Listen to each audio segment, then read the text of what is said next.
Veo un poste que pasa y se va hasta que veo otro poste que pasa y se va, pero nunca se va del todo, porque en la ida queda la estela. La estela es el poste en movimiento, el poste corrido, barrido, continuado en una línea de postes fantasmas que separan entre poste y poste verdadero. El verdadero se continúa en varios fantasmas hasta que otro verdadero anuncia que hay algo real después de todo. La hora es la del alba. A veces, en lo alto de un poste hay un nido de hornero. Es la interrupción de la cadena que se arma en la secuencia de postes. Entre uno y otro, entre poste y poste, hay cables, electricidad. Cables negros que se tensan en lo alto y que dibujan una partitura de líneas que suben y bajan, como en una pantalla de monitor electrocardiográfico.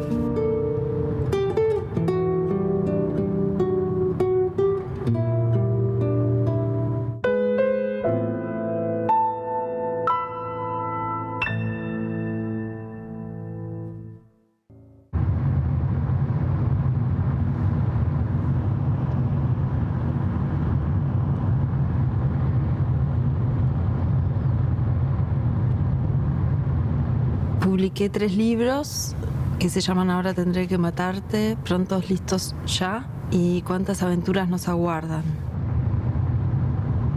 Con Prontos, listos, ya me pasó algo precioso en realidad.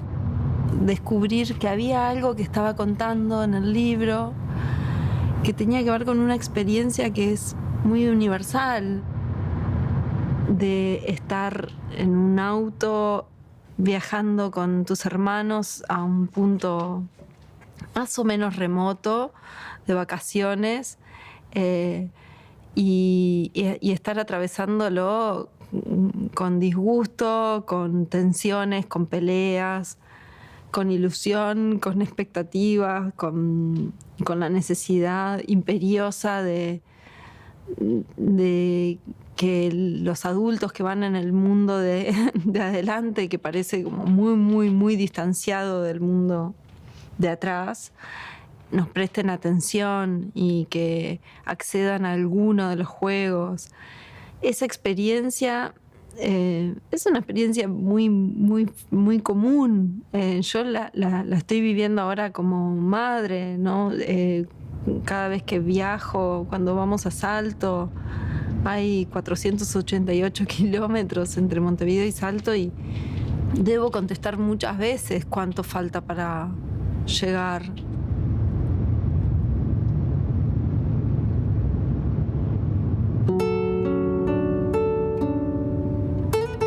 Ahora voy en la ventanilla, es una suerte. No sucede con frecuencia porque soy hermana del medio, la tercera después de mi hermana y mi hermano, y las hermanas del medio nunca van en ventanillas. Pero el viaje es largo y mis padres resolvieron sortear los lugares para que no gritáramos y no los molestáramos, porque es peligroso. Nadie quiere que choquemos, ¿verdad? Entonces tranquilícense y cállense la boca. Entonces yo estoy en la ventanilla, pero a no ilusionarme, porque dentro de 200 kilómetros iré a parar al medio, que es mi lugar, de donde nunca debí haber salido.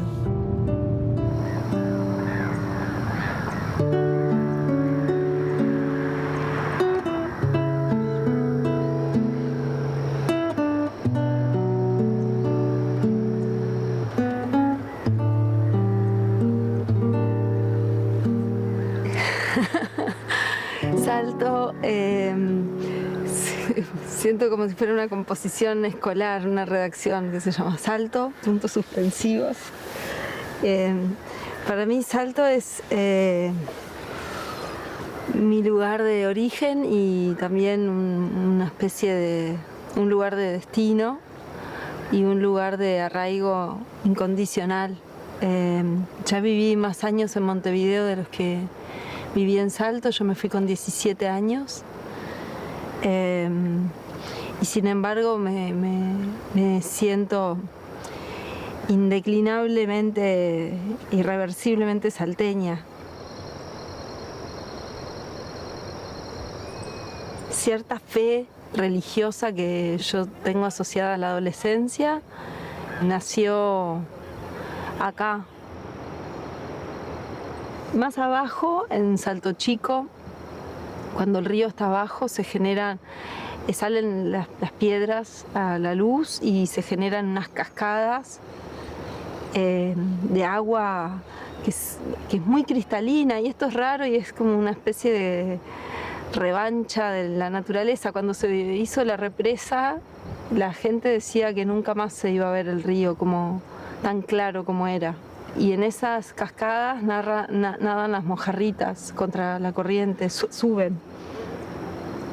Y para mí hay algo de la idea de la felicidad que tiene que ver con eso, de verdad, así como una cosa muy concreta de ver las mojarritas nadando contra la corriente, el momento en que uno pone la mano y toca las mojarritas. Y me doy cuenta de que de que los sentimientos, así como de que las coordenadas sentimentales más poderosas siempre vuelven acá al río.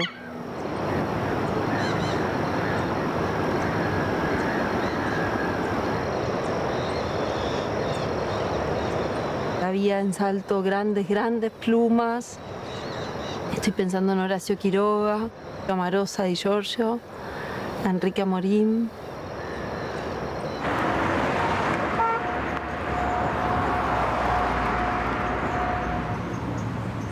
En este momento estamos en las nubes, en la casa de Enrique Amorim y Esther Aedo. Ellos vivieron acá, construyeron esta casa en 1928.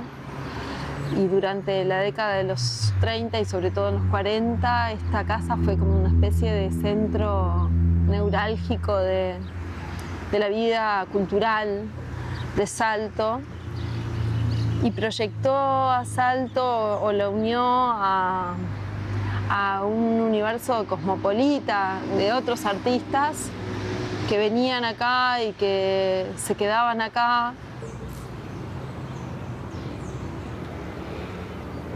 Una cosa que estaba pensando que no te conté, que acá enfrente está el Parque Solari, y antes el Parque Solari parece que era zoológico. Y hay un cuento que es muy lindo, y es que Borges, que también venía a esta casa, la mamá de Borges era prima de Esther Aedo, que era la dueña de esta casa. Borges pasaba acá largos veranos en Salto, tenía una relación muy firme con Salto gracias a este parentesco. Y el cuento es que él cruzaba la calle y se metía en el parque, que todavía era zoológico, y se perdía las tardes enteras, y se preguntaban, Esther, Enrique, acá, ¿dónde está Borges? Y Borges lo encontraban indefectiblemente siempre parado frente a la jaula del puma. Había un puma acá enfrente. Y esa imagen de Borges frente a las nubes, parado frente a la jaula del puma, claro, ¿cómo no va a entrar a permear como en una especie de ilusión de que estábamos muy cerca de unos pedacitos así de gloria y de imaginación, ¿no?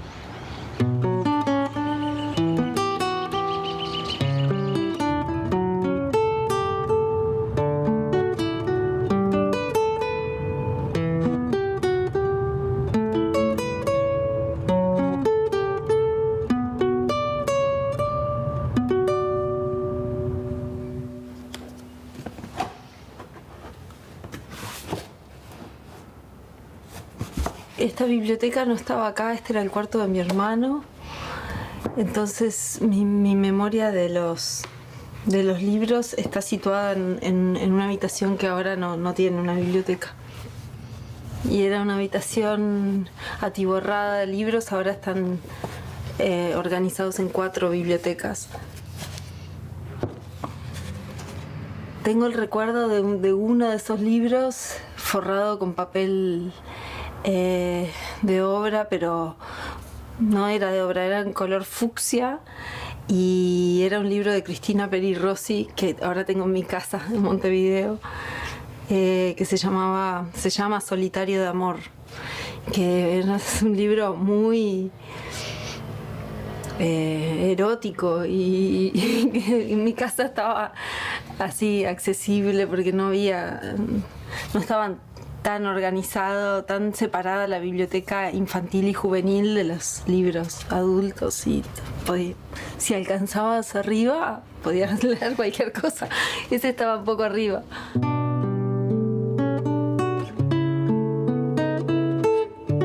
Los agarraba y los leía, me los llevaba al cuarto y era así. Atravesaba de noche, a veces hasta la madrugada. Me habían regalado una de esas lámparas articulables y leía de noche, leía. Para mí la lectura de la infancia fue así muy desprejuiciada y muy insolente también.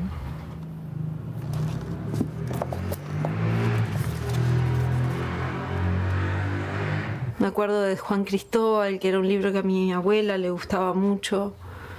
Y me acuerdo de Lo que el viento se llevó, de la impresión de esa novela, que era una novela que era viejita, y las hojas, estaba buscando a ver si no estará por acá, pero realmente las hojas se quebraban al pasarlas, de Margaret Mitchell.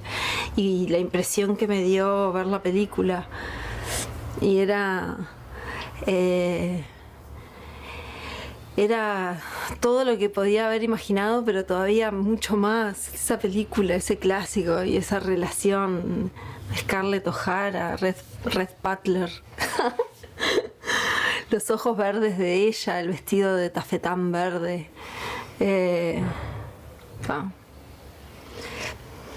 Sí. Creo que esa fue la primera experiencia de cine y literatura así cruzadas, con Lo que el viento se llevó. Pero no sé si era un libro así, como de este tipo de una extensión así, una locura.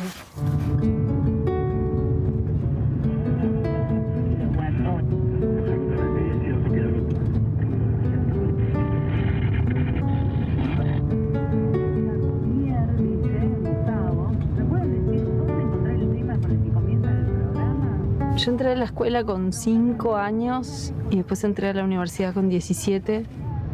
Siempre fui la más chica de la clase, y el recuerdo que tengo cuando era chica era que me iba muy mal, por ejemplo, en gimnasia, y muy bien haciendo redacciones.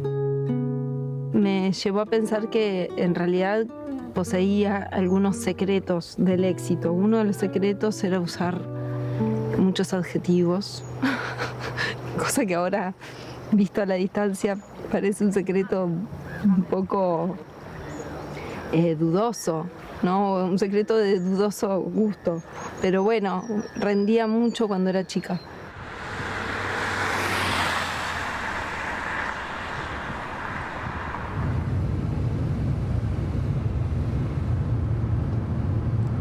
Después escribía cuando íbamos a la Indiana, que era el campo de mis abuelos. También volvía con material para escribir porque veía cosas que me impresionaban mucho.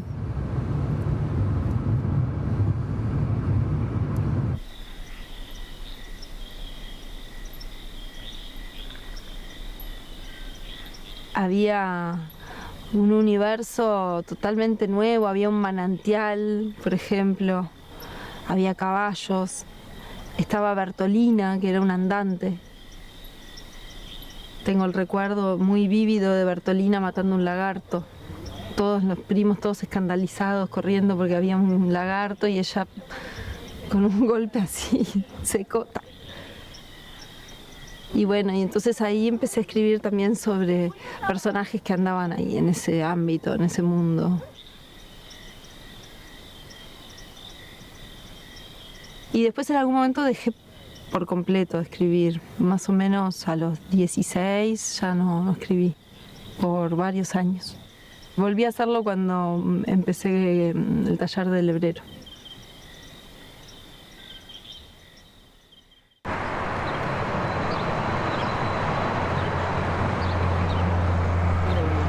Sí, quería completar. Hay descuento, ¿no? Tenemos descuento 24% por la frontera. Buenísimo.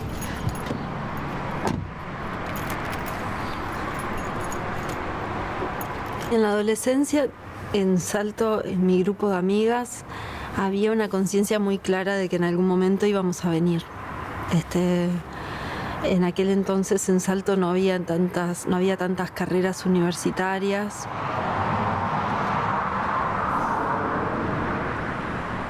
Y también había así una avidez, un entusiasmo por conocer Montevideo, que era una cosmópolis para mí.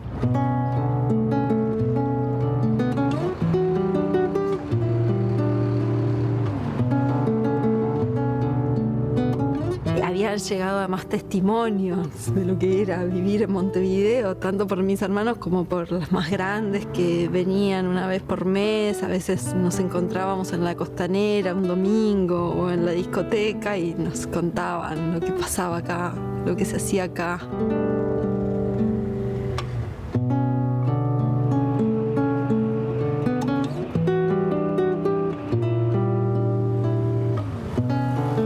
Consciente en ese momento, pero ahora cuando pienso en mi primer tiempo en Montevideo, las tardecitas que no sé bien por qué mi hermana, mi hermano no estaban, y me acuerdo de ver una telenovela mientras comía pan con manteca. Una niña, y miraba una telenovela con su Supe Coraro que se llamaba Apasionada.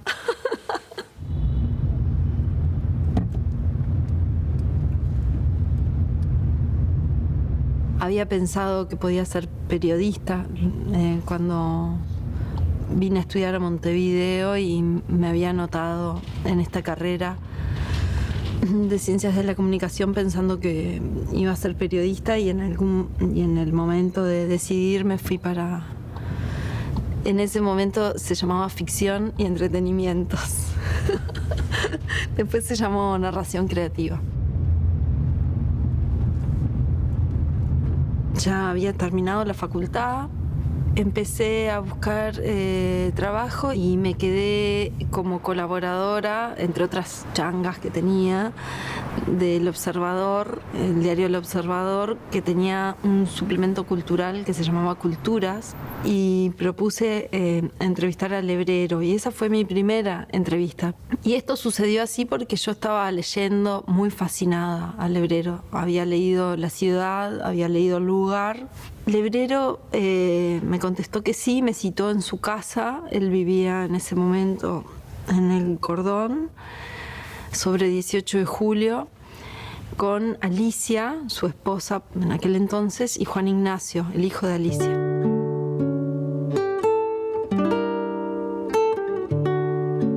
En ese momento no había empezado a leer a Lebrero. Para mí era Jorge. Traigo esto porque para mí era más Jorge todo esto, que es justamente la figura del padre. Pero no había leído. Recién hasta los 16, los 17 que leo, que arranco ahí con La Ciudad en orden, ¿no? ¿Y recordás tu impresión de esa primera lectura? Sí, claro. Y fue abrir la puerta a un mundo, digamos, tan coherente, tan real como este, o más aún, con esa cosa maravillosa de contar lo onírico, contar lo fantástico, pero de un modo tan concreto, tan como si fuera algo de todos los días, y de pronto te embaucó y estás en esa dimensión, en ese mundo que él creó. Me fascinó. Después también me pasó que llegué a esas novelas que poco retratan la vida, ¿no? Que es esa cosa rara, ¿no? El discurso vacío, especialmente, ¿no? Que aparece mi madre, que aparezco yo como personaje. Entonces, evidentemente eso también me tocó particularmente, que la vida propia, la vida nuestra, se pudiera transformar en una novela. Eso sin duda que es una experiencia fundamental en mi vida, ¿no? De tener eso en casa, que alguien en casa hiciera con la vida literatura, y seguramente eso de alguna manera me influyó a mí para después también dedicarme hacer películas con la vida, con la familia también. Creo que eso me empujó hacia ahí.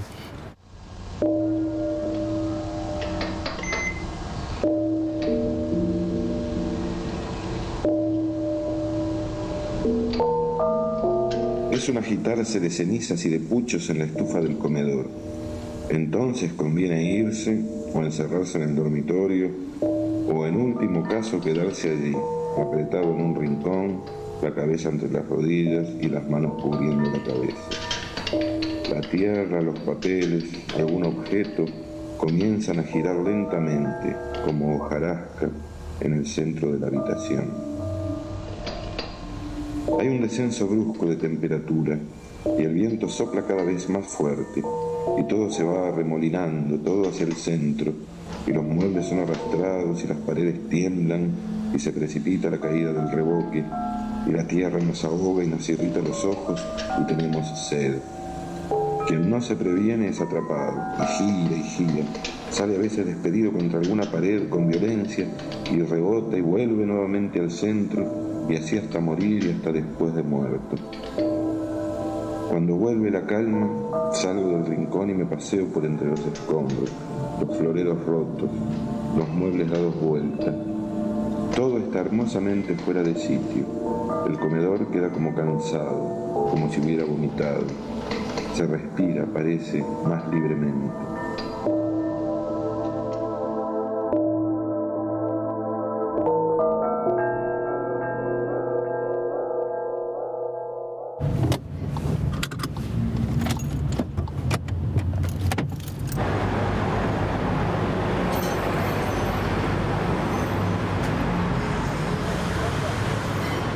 Convidó con un café, una tacita muy chiquita de café, y estuvimos conversando entre las 8 de la noche y la 1 de la mañana. Una conversación que fue muy impresionante para mí. Fue un punto de inflexión así para mí, ese encuentro, esa noche, esa conversación. No recuerdo que hayamos profundizado mucho en el cuestionario, pero sí hablamos de la vida y de la literatura y de libros queridos, y él con esa voz cavernosa que tenía, yo creo que me llevó como una especie de estado de trance. No en vano él escribió un manual de parapsicología, ¿no?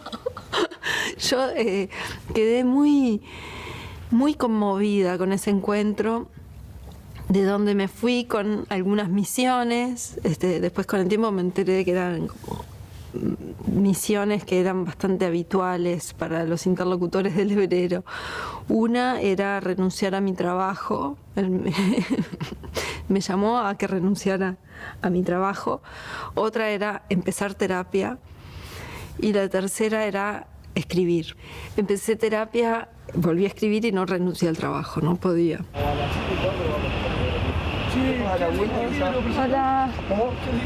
Hola. Y entonces yo volví a esa casa al taller.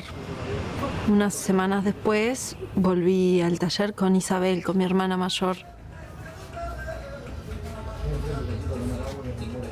Bueno, en el taller había... El librero invitaba muy enfáticamente a imaginar, y imaginar es trabajar con las imágenes.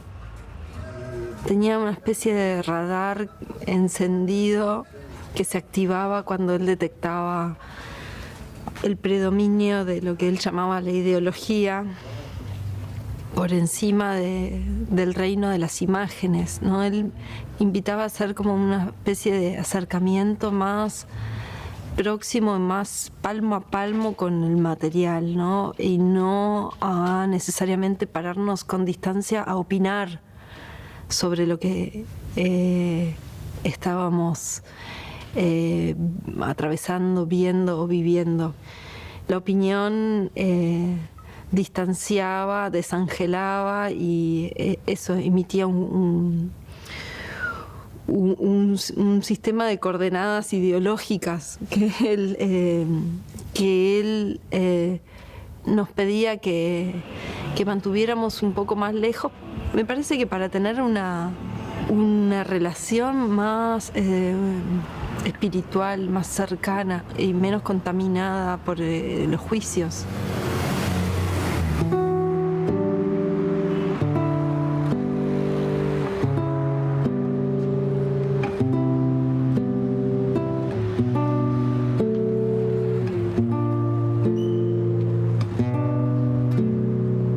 Yo no era la única persona con la que él hacía regularmente sus paseos, pero bueno, fui una de las personas con las que sí, Lebrero salía a caminar por 18 de julio. Cruzábamos primero la Plaza Independencia, salíamos de su casa en Ciudad Vieja, cruzábamos la plaza y llegábamos hasta 18 y Ejido, donde había una pasiva, a tomar un café.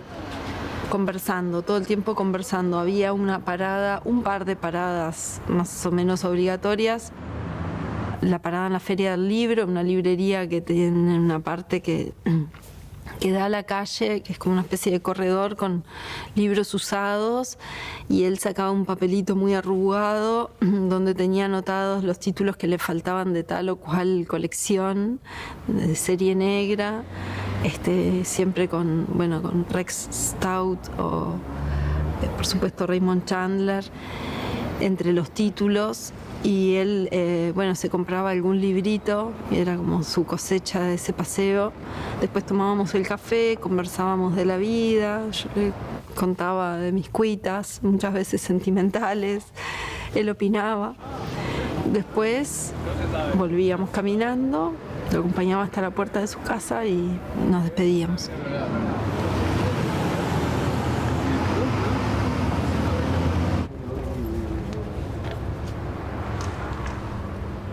Hay algo muy inclasificable y muy original también en esa literatura, como muchas veces introspectiva, al mismo tiempo tan afincada en el mundo de las imágenes.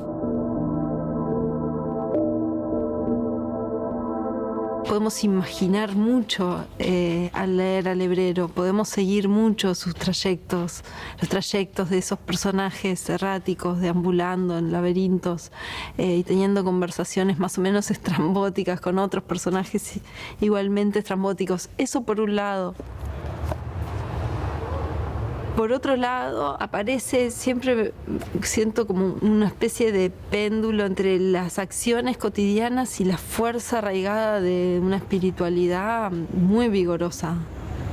También por lo que está debajo o por encima de lo normal, o al costado de lo normal, lo paranormal, ¿no? Lo hipnótico, lo extrasensorial, el inconsciente. Me parece que todo eso también tiene que ver con Lebrero. Te quería preguntar, ¿en qué medida esa sensibilidad de Lebrero por lo parapsicológico y por la telepatía era algo vívido y cotidiano en tu vida con él? Bueno, sí, lo era.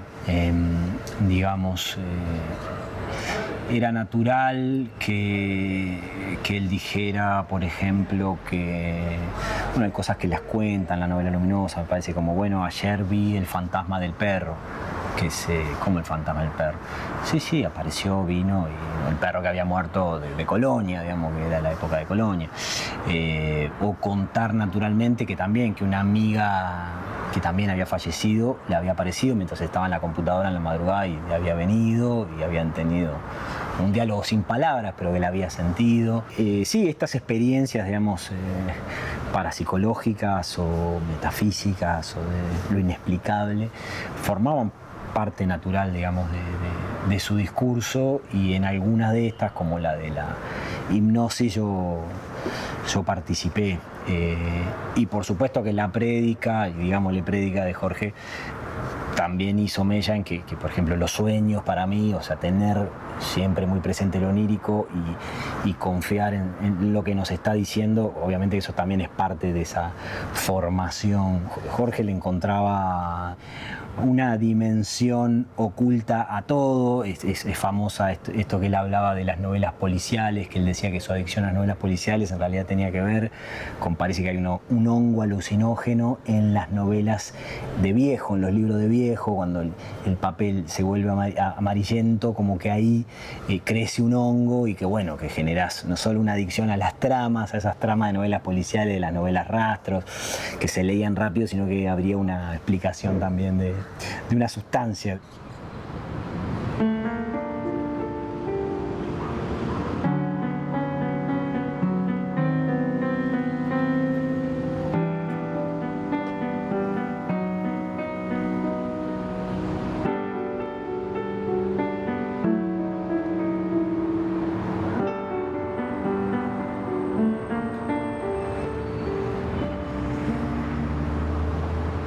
En la biblioteca todo está en silencio. El desconocido, de espaldas a mí, lee en la oscuridad, y cuando pienso en él me corre un frío por la espalda. La ventanita alta que da al pozo de aire está abierta, y se escucha el rugido del mar y los gritos de los pescadores nocturnos. El living está lleno de gente, hombres y mujeres, dispuestos uno junto a otro de cara a la pared, los brazos en alto. Entro al dormitorio y encuentro en mi cama a la mujer desnuda. Promete despertarme mañana a la hora de siempre. Extraigo del cajón de la mesa de luz centenares de paquetes de preservativos, lleno con ellos los bolsillos del pijama y entro al ropero y cierro la puerta desde adentro. Por la madrugada me despierto tiritando. Alguien ha abierto la ventanita del ropero y tengo fiebre. Estoy bañado en sudor y me duele el ojo izquierdo. Pido a gritos un médico o una ambulancia, pero estoy en medio de un campo desolado y no hay quien escuche mis gritos.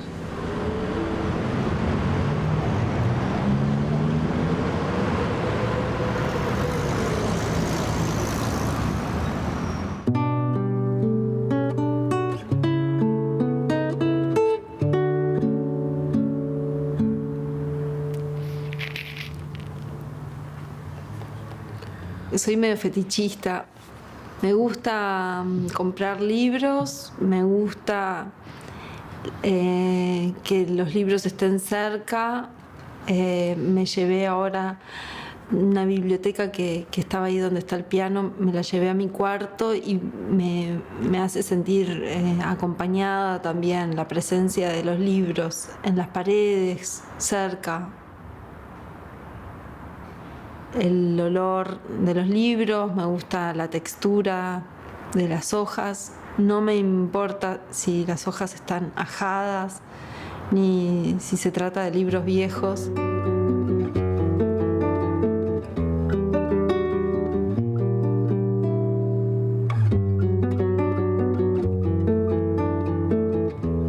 Las inspiraciones vienen al principio venían más puramente de imágenes.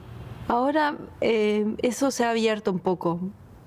A veces son imágenes, a veces son palabras que escucho, maneras de decir. Y en general también hay algo más inasible en cierto estado, como una especie de atmósfera de algo que tiene que ver con el sonido y tiene que ver con la imagen, pero que no necesariamente es ninguna de las dos cosas, que tiene que ver como con un estado, con una rispidez, con haber detectado que en la mesa de al lado del bar hay un padre y un hijo que se acaban de pelear.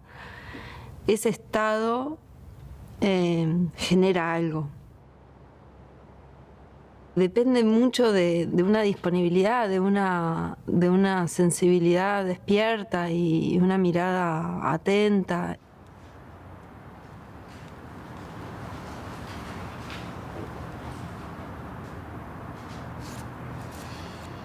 Estos son los cuadernitos que mencionaba el otro día, cuadernitos y diarios íntimos también, donde estaban los primeros cuentitos y poemas. Acá uno bastante rimbombante, Historia de dos mundos. Yo creía que todo tenía que cerrarse como empezaba y Y la última, esto se llama Historia de dos mundos, y lo último que digo es, estaban orgullosas de saber la historia de dos mundos. Bueno. Estos son los textos que escribía en el taller del hebrero. Esto, mira, es de la época de México.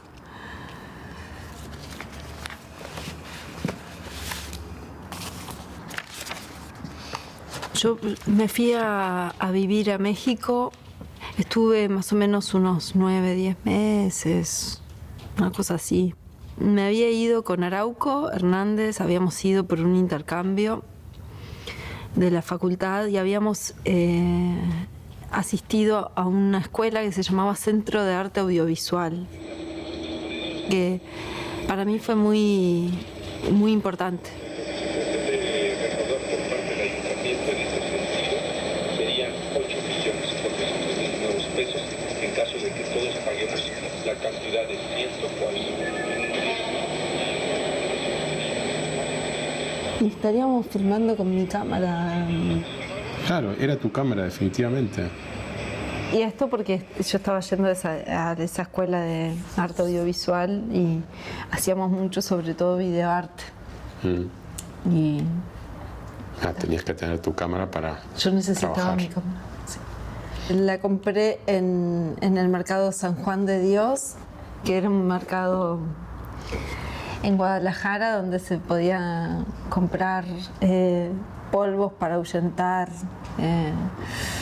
presencias ominosas, o para seducir a alguien, o para curarse de una enfermedad. Se podía comprar frutos, verduras, ropa y cámaras super VHS compactas de Panasonic. El paseo de la selva en Bonampak. Mirá cómo corría.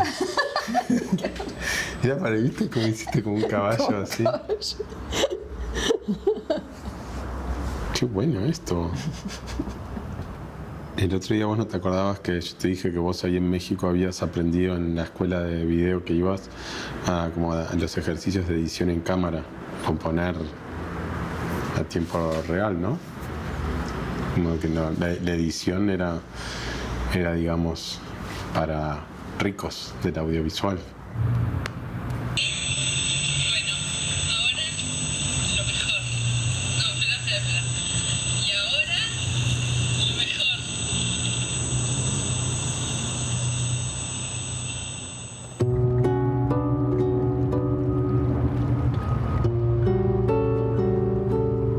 Los peces explotan cuando se les da demasiada comida. Falso. Hay muchas maestras llamadas Alba. Verdadero. La gente explota cuando come demasiado. Falso. La luz de las mañanas es más diáfana aquí que en otros países. Verdadero. Los peces sonríen si están contentos. Falso. El agua de la canilla es rica en Uruguay. Verdadero. Los espejos lanzan rayos nocivos a los que se miran. Falso. Salto es un balcón al río. Verdadero. Los cables pueden dar patadas. Falso. Cada vez se huele menos. Verdadero. Pararse de manos es fácil. Falso. En Dinamarca no hay iguanas. Falso. Los peces tienen conductas extrañas. Verdadero. El tiempo pasa. Falso. Nos vamos poniendo viejos.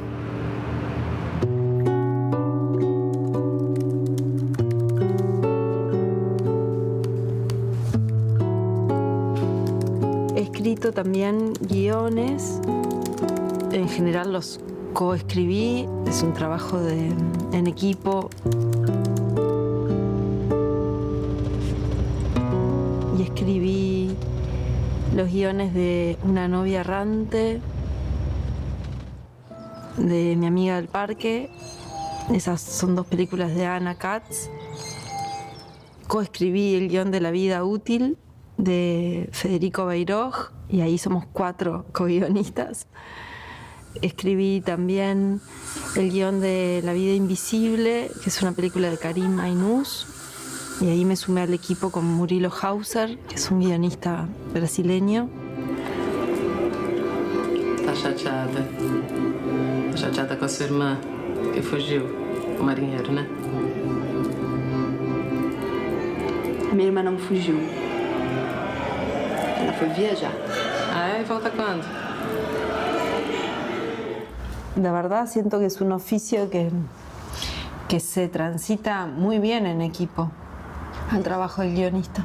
No veo tanto las ventajas de la soledad como las ventajas de la compañía y de poner también las ideas en un sistema que les exige mucho más, ¿no? Un sistema que les opone resistencia porque hay que convencer a otro. Sí, no, es increíble porque además hay como una, es muy extraño porque como que la autoría real es que lo escriba uno, ¿no? Ese es como el concepto que sobrevuela los verdaderos autores es uno. Y no se apega en nada a lo que pasa cuando uno escribe como en equipo. También hay un montón de una autoría colectiva infernal. En este momento estoy terminando de coescribir, en este caso con Arauco Hernández, un proyecto de una historia que está basada en una crónica y también voy a empezar el trabajo de adaptación de una novela. Mi primera experiencia con eso fue el trabajo sobre la novela de Mario Delgado y yo creo que no era muy consciente de las cosas que se ponían en juego en ese trabajo de adaptación que no necesariamente es una tarea de traducción, me parece que también es supone el hallazgo de un nuevo lenguaje, ¿no? de una nueva manera de contar la historia y eso también supone la renuncia a algunos modos y goznes de la obra original. Me parece que las lecturas tienen que dar un salto y encontrar una lógica propia.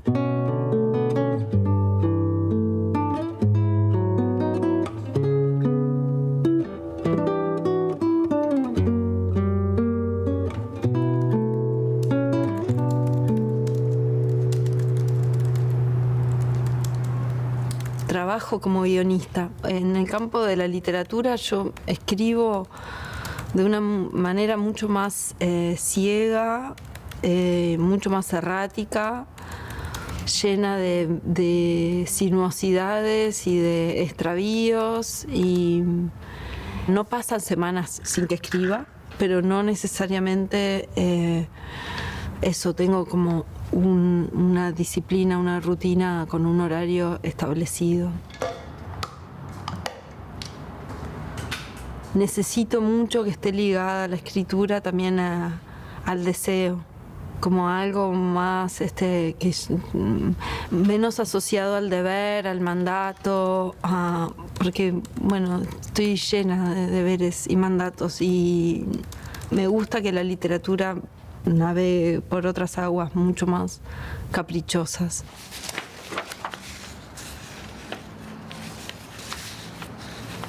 Y también creo que hay que defender la escritura. Creo que hay algo bastante transgresor nomás en sentarse a escribir en este momento en donde parece que el tiempo se tiene que convertir en cosas útiles. Y la verdad es que la literatura no sé si es útil. No es útil. Es otra cosa.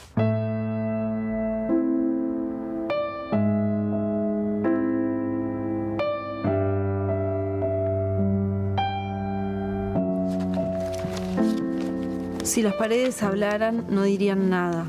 Estarían ahí paradas, rodeándome, tan tranquilas. No hay nada malo en una pared callada. Es inofensiva. Está esperando. Algún día alguien gritará lo que no debe o alguien susurrará una desgracia.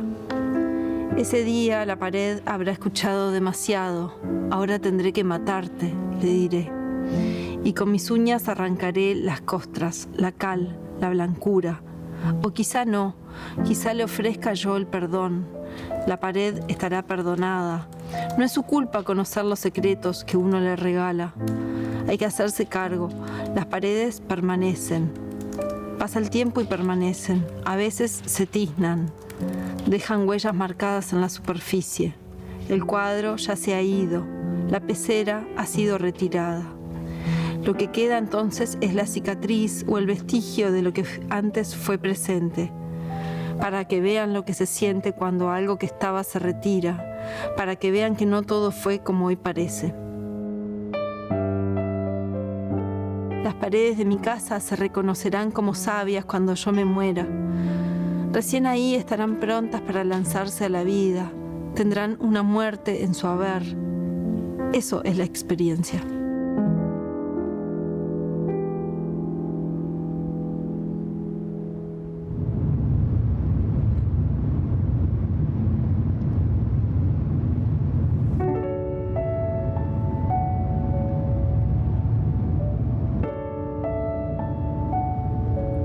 Bueno, a lo largo de estas conversaciones me he dado cuenta de que había un montón de experiencias que yo vi y viví, que las tenía un poco apelmazadas, como apretadas en una zona un poco desmemoriada, que ahora emergieron con mucha fuerza y avivaron una cantidad de otros recuerdos.